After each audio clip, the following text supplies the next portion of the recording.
कृष्णा। तो हम श्रीमद् भगवत गीता के छठे अध्याय को पढ़ने जा रहे हैं। ओम श्री परमात्मा है नमः।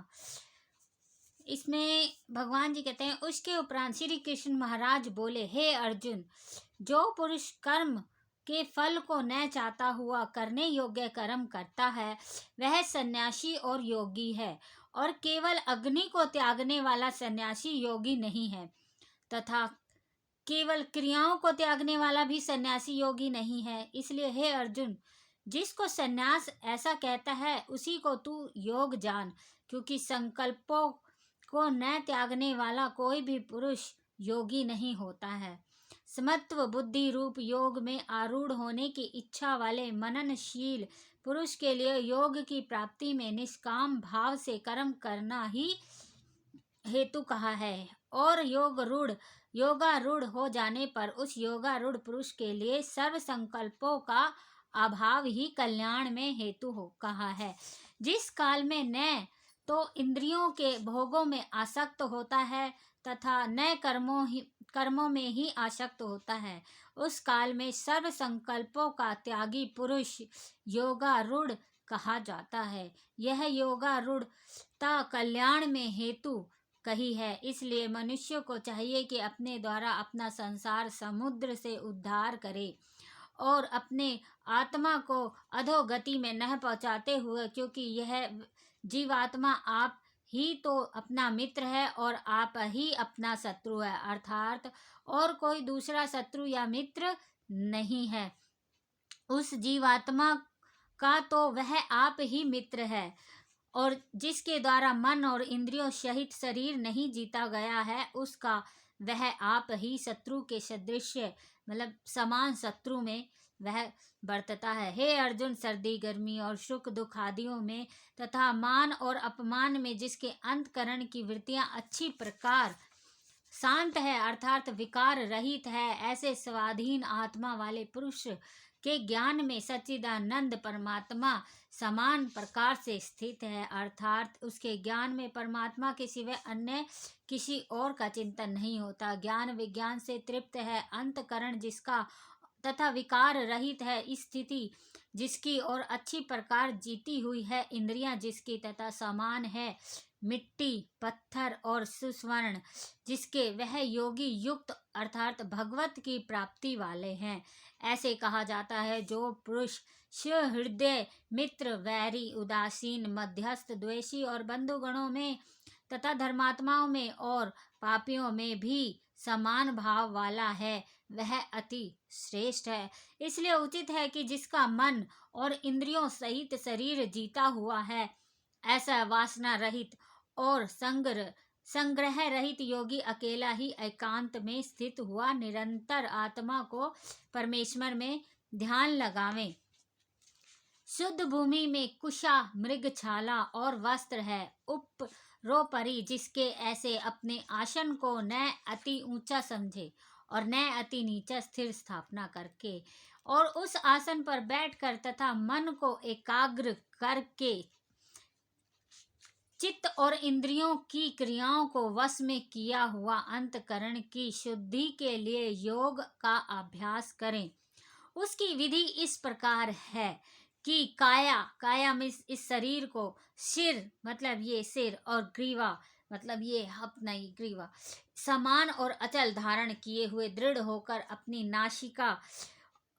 अग्र भाव को देखकर अन्य दिशाओं को न देखते हुए और ब्रह्मचार्य के व्रत में स्थित रहता हुआ भय रहित तथा अच्छी प्रकार शांत अंतकरण वाला और सावधान होकर मन को वश में करके मेरे में लगे हुए चित्त वाला और मेरे परायण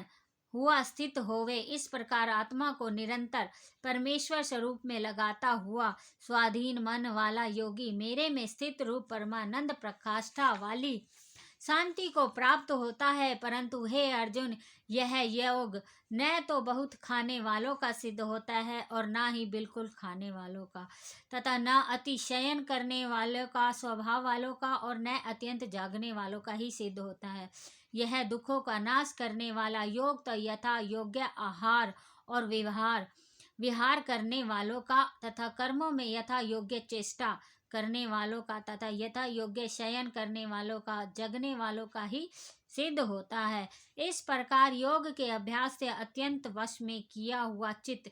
जित जिस काल में परमात्मा में ही भली प्रकार स्थित हो जाता है, उस काल में संपूर्ण कामनाओं से सिपरा रहित हुआ पुरुष योगा युक्त ऐसा कहा जाता है। जिस प्रकार वायु रहित स्थान में स्थित दीपक चलायमान नहीं होता है, वैसी ही उपमा परमात्मा के ध्यान में लगे हुए योगी के जीते हुए चित्त की कही गई है। हे अर्जुन, जिस अवस्था में योग के अभ्यास से निरुद्ध हुआ चित्त उपराम हो जाता है और जिस अवस्था में परमेश्वर के ध्यान से शुद्ध हुई सूक्ष्म बुद्धि द्वारा परमात्मा को साक्षात करता हुआ सच्चिदानंद परमात्मा में ही संतुष्ट हो जाता है तथा इंद्रियों से अतीत केवल शुद्ध हुई सूक्ष्म बुद्धि द्वारा ग्रहण करने योग्य जो अनंत आनंद है, उसको जिस अवस्था में अनुभव करता है और जिस अवस्था में स्थित हुआ यह योगी भगवत स्वरूप से नहीं चलायमान होता है और परमेश्वर की प्रति प्राप्ति रूप जिस लाभ को प्राप्त होकर उससे अधिक दूसरा कुछ भी लाभ नहीं मानता है, और भगवत प्राप्ति रूप जिस अवस्था में स्थित हुआ योगी बड़े भारी दुख से भी चलायमान नहीं होता है, जो दुख रूप संसार के संयोग से रहित है और जिसका नाम योग है, उसको जानना चाहिए। वह योग न उकताए हुए चित्त से अर्थात तत्पर हुए चित्त से निश्चय पूर्वक करना कर्तव्य है। इसलिए मनुष्य को चाहिए कि संकल्प से उत्पन्न होने वाली संपूर्ण कामनाओं को निःशेषता से अर्थात वासना और आसक्ति रहित त्याग कर और मन के द्वारा इंद्रियों के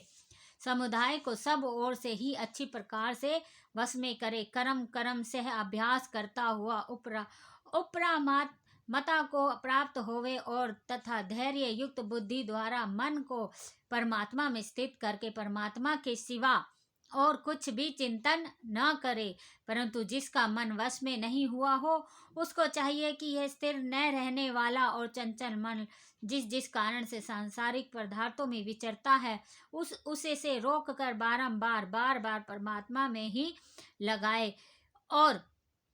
क्योंकि जिसका मन अच्छी प्रकार शांत और जो पाप से रहित है और जिसका रजोगुण शांत हो गया है, ऐसे इस सच्चिदानंद ब्रह्मा के साथ एक ही भाव हुए योगी को अति उत्तम आनंद प्राप्त होता है। वह पाप रहित योगी इस प्रकार निरंतर आत्मा को परमात्मा में लगाता हुआ सुख पूर्वक पर ब्रह्मा परमात्मा की प्राप्ति रूप अनंत आनंद को अनुभव करता है। हे अर्जुन, सर्वव्यापी अनंत चेतन में एक ही भाव से स्थित रूप योगों से युक्त हुए आत्मा वाले और सब में समभाव से देखने वाले योगी आत्मा को संपूर्ण भूतों में बर्फ में जल के समान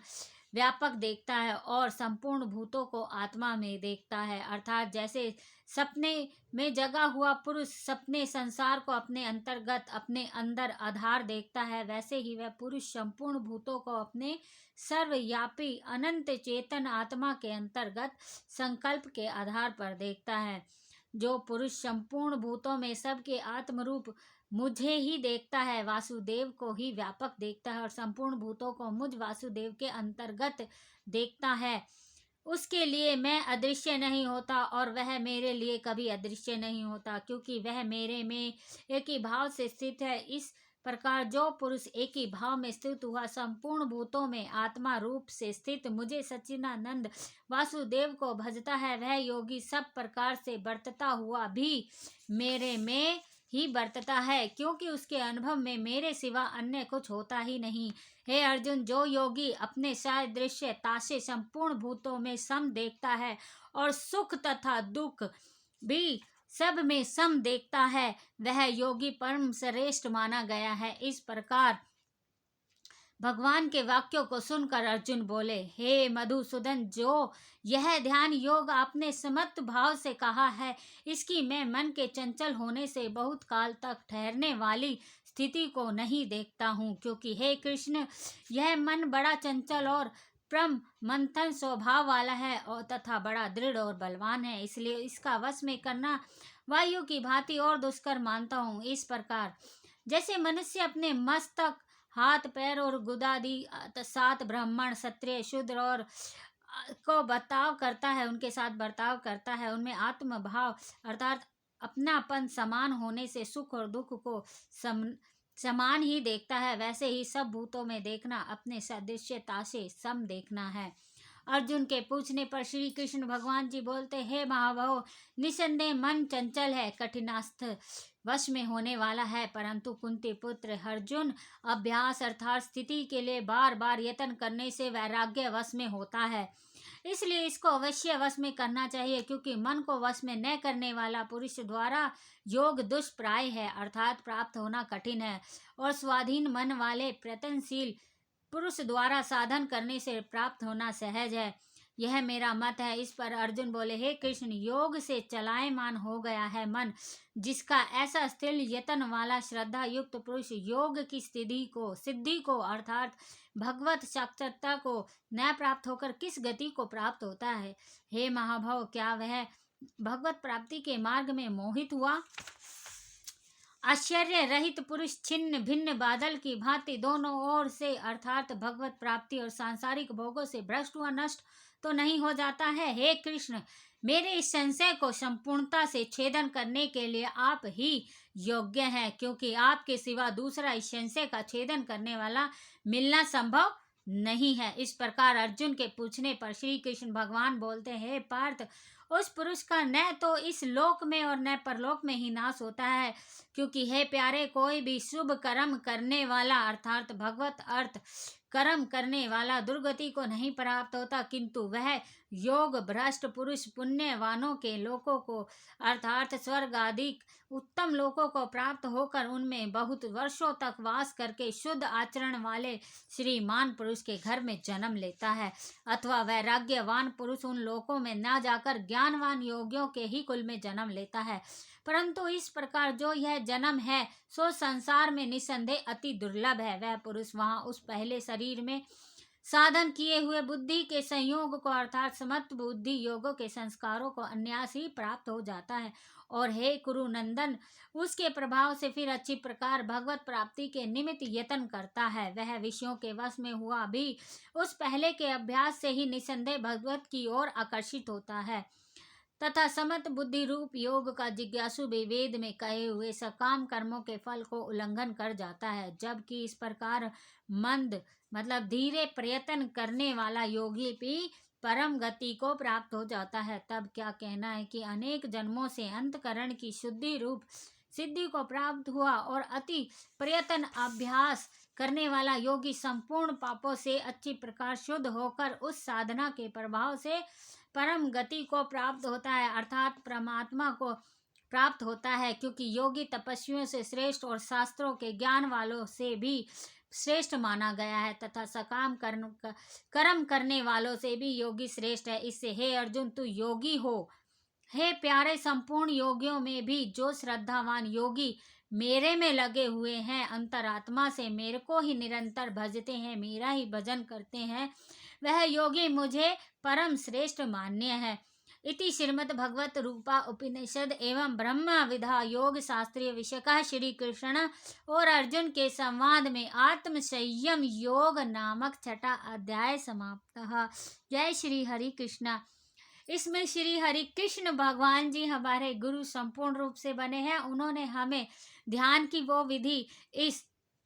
श्रीमद् गीता के भगवत गीता के छठे अध्याय में वो विधि भी बताई है, जो आप शायद किसी संस्था सत्संग घर या किसी गुरु से भी पूछते हो। आज श्री कृष्ण भगवान ने छठे अध्याय में उस विधि का विवरण किया है। आप जाके उस छठे अध्याय को पढ़ सकते हैं और उस विधि को जान सकते हैं कि वो क्या है, और बिल्कुल सिंपल है। आनापानसति उसको करिए